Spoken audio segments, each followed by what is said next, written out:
last video, we took a look at the United States, its relationship to the Middle East by the mid 20th century, and introduced the recurring theme of oil, which we will still see in this video. This time we're shifting gears, though, to the creation of the State of Israel, which also happens in the mid 20th century. So how does that come about? After World War II and after the experience that many people, including millions of Jews, faced with the Holocaust, many in the West, including the United States, were interested in creating a home for Jews.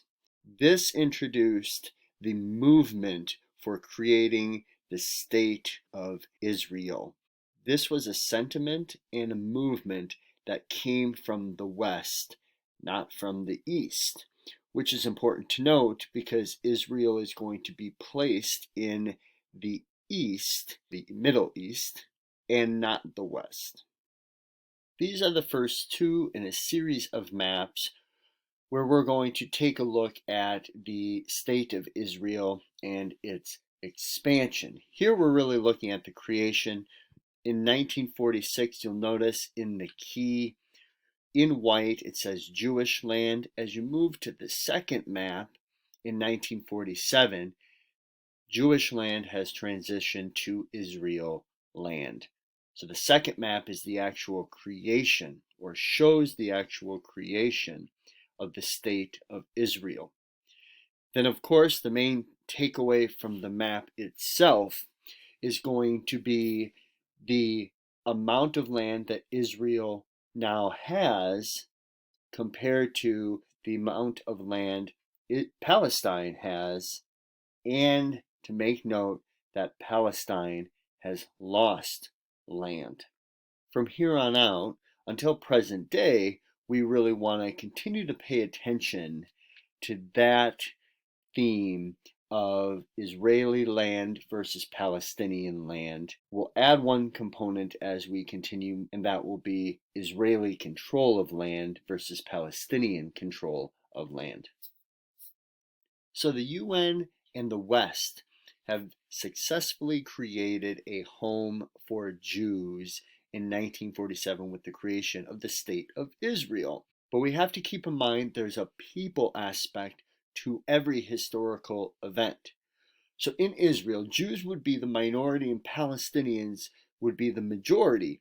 And both sides fear becoming the subjects of the other. Jews, being the minority population and just having gone through the Holocaust, are fearful of becoming subjects once again of a larger group of people. For Palestinians, they just had a bunch of land from Palestine taken away without really any say.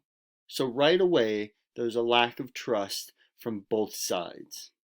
Furthermore, keep in mind the British had set up mandates in the Middle East because it didn't deem the people in the Middle East able to self-rule. So the British leave, having declared Israel a state. And the West is going to declare Israel a state.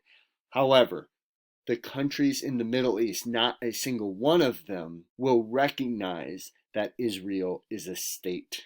It doesn't take long for fighting to occur. Back in the United States, there's uncertainty as to whether or not the United States should be supportive of Israel or should not be.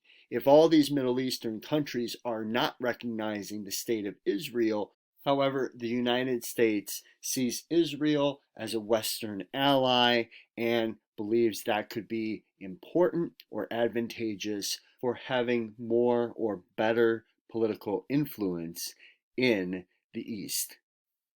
As we continue to move into the 1960s, we see Arab Middle Eastern nations continue to separate themselves from Israel. None of them support Israel during the 1960s. And then we also see the United States continue to support Israel and only become more aligned with the country.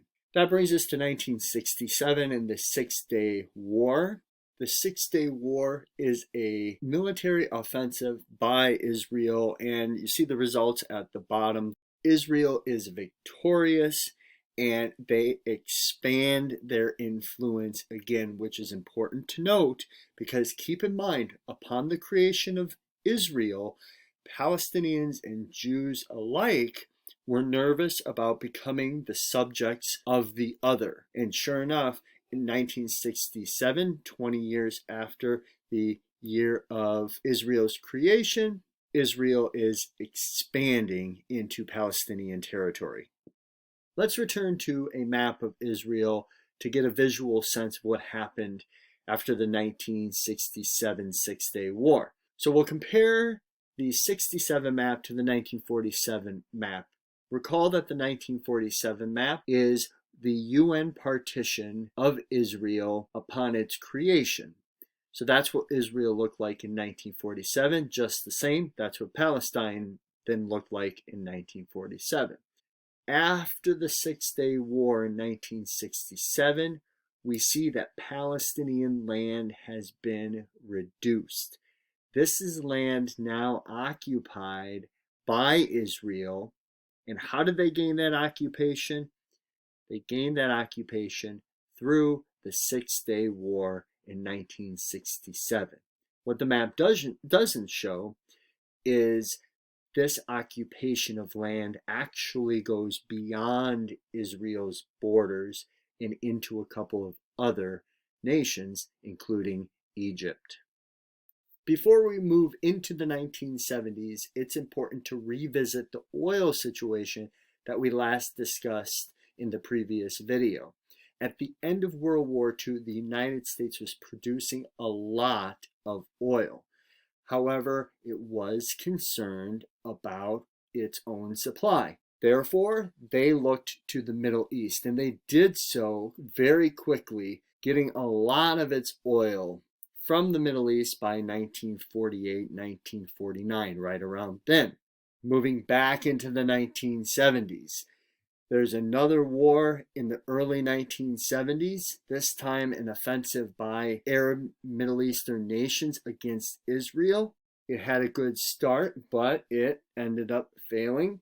The United States was still on the supporting side of Israel. And after this war, the recently formed OPEC, Organization of Petroleum Exporting Countries, took matters into their own hands. The West had become distrusted, including the United States, and these countries, all with a large oil supply, decided to start an embargo against Western countries, especially Britain and the United States. The key country here is Saudi Arabia. Keep in mind, the United States had formed a relationship with Saudi Arabia prior to the start of World War II. For OPEC, Saudi Arabia was the key for the oil embargo, and other countries in OPEC got Saudi Arabia to agree to starting and participating in the oil embargo. So Saudi Arabia and OPEC kick off the oil embargo, and its impact is felt dramatically by Western countries.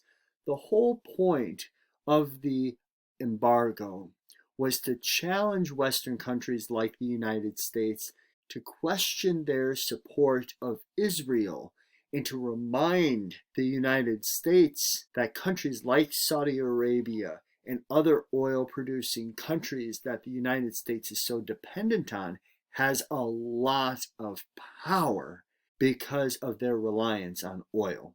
The result is that many Western countries will ease their support of Israel, at least in the short term. For the United States, it took a mediator role when it hosted a meeting at Camp David in the United States between the leader of Egypt and the leader of Israel. This became known as the Camp David Accords, and there were a number of significant things that came out of the Camp David Accords, none bigger for the Western nations than Egypt recognizing Israel. At the same time, one of the things not addressed was the Palestinian and Israeli issue that many Arab Middle Eastern nations were very concerned with. Even after the Camp David Accords, you'll notice here that Egypt is going to still be the only Middle Eastern nation that recognizes Israel. So for the West, there's at least one big gain out of this regarding a Middle Eastern nation that had previously not recognized Israel as a nation. And in that sense, nothing has changed. It's only going to further drive in the wedge that separates Israel and Western nations from Middle Eastern Arab nations. There's one other thing to make note of before we end this video, and that is that the Cold War this entire time is happening in the background, and that does influence what the United States can and is willing to do in the Middle East. Okay, that's it for today. We will see you next time.